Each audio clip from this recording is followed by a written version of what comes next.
Isang importanteng kaalaman na naman ang ibabahagi ko sa inyo mga boss, no? Etong napaka-importanting topic, no, sa civil engineering at saka sa construction. Etong slope degrees at saka slope percentage idea.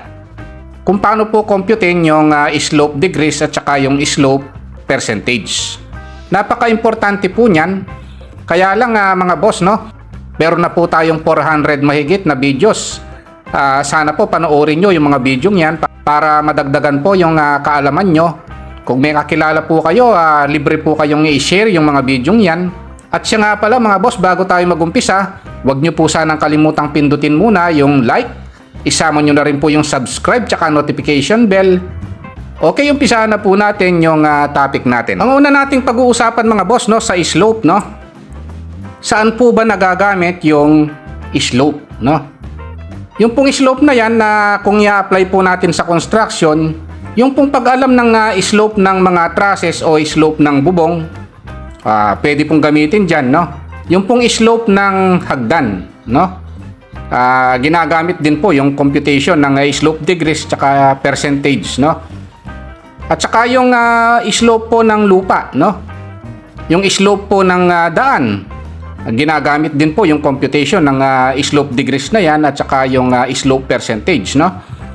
Ayan po yung mga gamit ng slope. Ang ibig pong sabihin ng slope, the slope of a line is how much the line changes vertically over how much the line changes horizontally.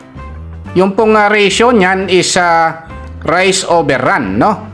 Yung vertical divided by horizontal or y over x yung slope, no? Okay, punta po tayo sa susunod na topic naman. Ang una natin ko-computein mga boss, no, itong percent slope. Dito sa percent slope mga boss, ito yung meaning niya. Percent slope is defined as the change in surface value or height over distance. Ang formula mga boss, no, ng percent slope is equal to rise over run or rise divided by run times 100. Halimbawa mga boss, meron tayong 100 meters na run, no? Tapos meron tayong rise na 2 meters, no? Yung distance natin na 100 meters at saka yung rise na 2 meters, yung taas, no?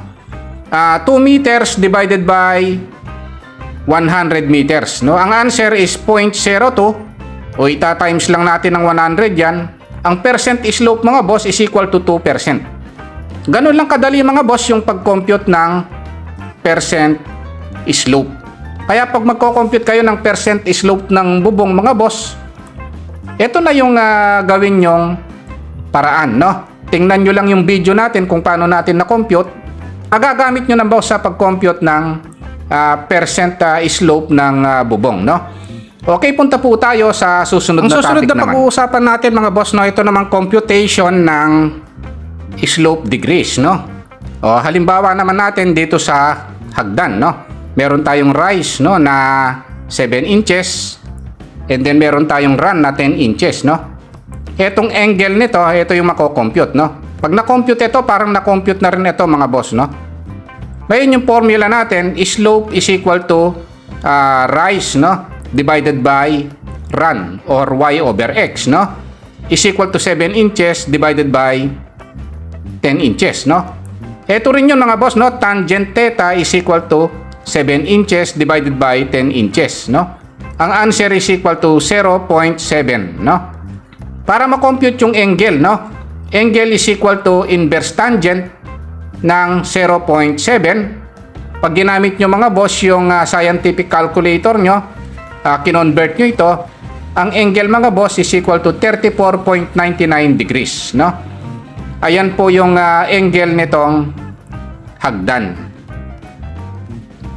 Ang pinag-uusapan nating angle niyan mga boss, ito na yon, no? 34.99 degrees, no? Ito rin yon, no? Yung angle niya is 34.99 degrees. Ito rin yon, no? Ayan po yung pag-compute ng slope degrees. Kung nagustuhan nyo po itong video natin, huwag nyo po sanang kalimutang pindutin yung like. Isama nyo na rin po yung subscribe tsaka notification bell. Thank you very much and God bless po sa inyong lahat.